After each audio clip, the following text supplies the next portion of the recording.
आस्तिकता और नास्तिकता का जितना गहरा संबंध धर्म से नहीं है, उससे ज़्यादा गहरा संबंध तो जीवन से है। आस्तिक या नास्तिक होना जीवन के परिप्रेक्ष्य में जितना आवश्यक है, उतना तो धर्म के परिप्रेक्ष्य में भी नहीं है।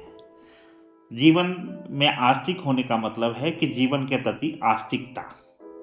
आप परेशान हैं, आप संसाधनों की कमी में हैं, आपको जीवन यापन के लिए बहुत सारा मेहनत करना पड़ता है, आप तंगे हाल में हैं, तब भी जीवन के प्रति आपकी आस्था है। आप फिर भी जीवन को गले लगाने तैयार हैं। किसी के हाथ नहीं है, किसी के पैर नहीं हैं, तब भी वो जीवन के प्रति आस्था रखता है। उसे लगता है यह जीवन अमूल्य है, तो वो आस्तिक है। वही दूसरी तरफ जिसके पास सब कुछ है, फिर भी उसे लगता है कि ये बेकार का जीवन है। सुबह उठते से परेशान है, संध्या सोते तक, रात्रि सोते तक परेशान है, रात्रि में करवटें बदल रहा है, उसे नींद तक नहीं आती, उसका जीवन हराम सा हुआ है। वो तय है कि जीवन के प्रति नास्तिक है। जो जीवन के प्रति आस्तिक होगा, उसका भौतिक सुख संसाधनों से कम आत्मिक सुख संसाधनों से ज़्यादा लेना देना होगा। वो अंदर से ज़्यादा आनंदित होगा। वो जीवन के प्रति सकारात्मक सोच रखता होगा। उसे जीवन के प्रति जब कोई निराशा नहीं होगी, तो निश्चित रूप से वो आस्तिक है।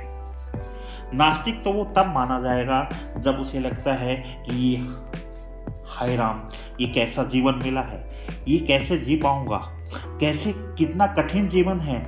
जो सुबह से शाम तक हर क्षण केवल यह सोचे कि उसका जीवन वाकई काफ़ी कठिन है, तो समझ लीजिए वो जीवन के प्रति नास्तिक है। फिर वास्तव में उसका नास्तिक होना, उसकी नास्तिकता झलकती है। जो जीवन के प्रति आस्तिक है, वो निश्चित रूप से आस्तिक है। लेकिन हमने आस्तिकता और नास्तिकता को, आस्तिक या नास्तिक होने को सीधे सीधे धर्म से जोड़ दिया है। धर्म के प्रति आस्तिकता और नास्तिकता, धर्म के प्रति जो नास्तिकता है, वो तर्कों के आधार पे होना चाहिए।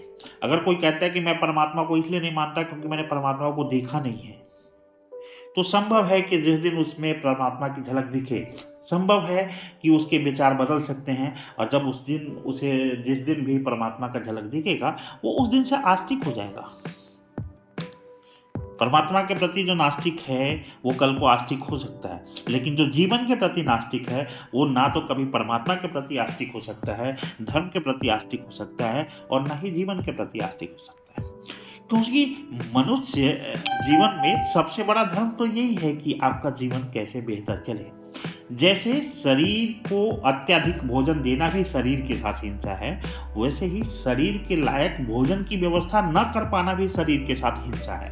तो वास्तव में अगर आप देखेंगे कि पाप क्या है, तो पाप यही है कि या तो आप शरीर को बहुत कुछ दे रहे हैं, इतना दे रहे हैं जितना उसके लिए बोझ हो जा रहा है, चाहे वो भोजन, चाहे वो सुख सुविधा के संसाधन, चाहे अपने पूरे शरीर पर 10-20 किलो सोना ही क्यों न लाद दिया हो। दूसरी तरफ शरीर के लिए जो आवश्यक है, वो भी नहीं दे पा रहे हैं, तो निश्चित रूप से वो भी पाप है। तो पाप और पुण्य पहले अपने साथ घटित होना चाहिए, पहले अपने भीतर के साथ घटित होना चाहिए। आप शरीर के साथ हिंसा कर रहे हैं अगर आप बात बात पे क्रोधित हो जा रहे हैं, क्योंकि आपके चेतना का चरित्र दयावान होना है, क्रोधित होना नहीं है।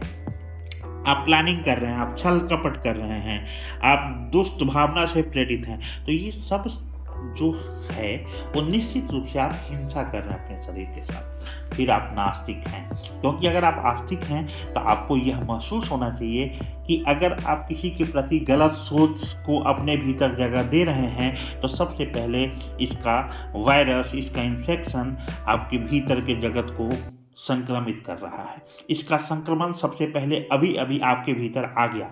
इसका क्या प्रभाव उसके प्रति पड़ेगा जिसके प्रति ये पूरी साजिश हो रही है या कटुता उत्पन्न हो रही है, उस पर उसका प्रभाव पड़े ना पड़े, कितना पड़ेगा अभी ज्ञात नहीं है। लेकिन यह ज्ञात होना चाहिए कि जैसे ही ऐसी साजिश खुद के भीतर चलना प्रारंभ हुआ, तो उसी समय से आपकी चेतना में, आपके चैतन्य में, आपके काया में, आपके आत्मा में, आपकी सोच में, आपकी विचारधारा में संक्रमण तत्काल उसी समय से प्रारंभ हो गया। अक्सर बाहर बेहतर दिखने वाले लोग भीतर से इतने संक्रमित होते हैं कि उनका जीना खुद के लिए भी मुश्किल होता है। फिर वही नास्तिक होना होगा, अन्यथा सब के सब आस्तिक ही पैदा हुए हैं इस जहां में।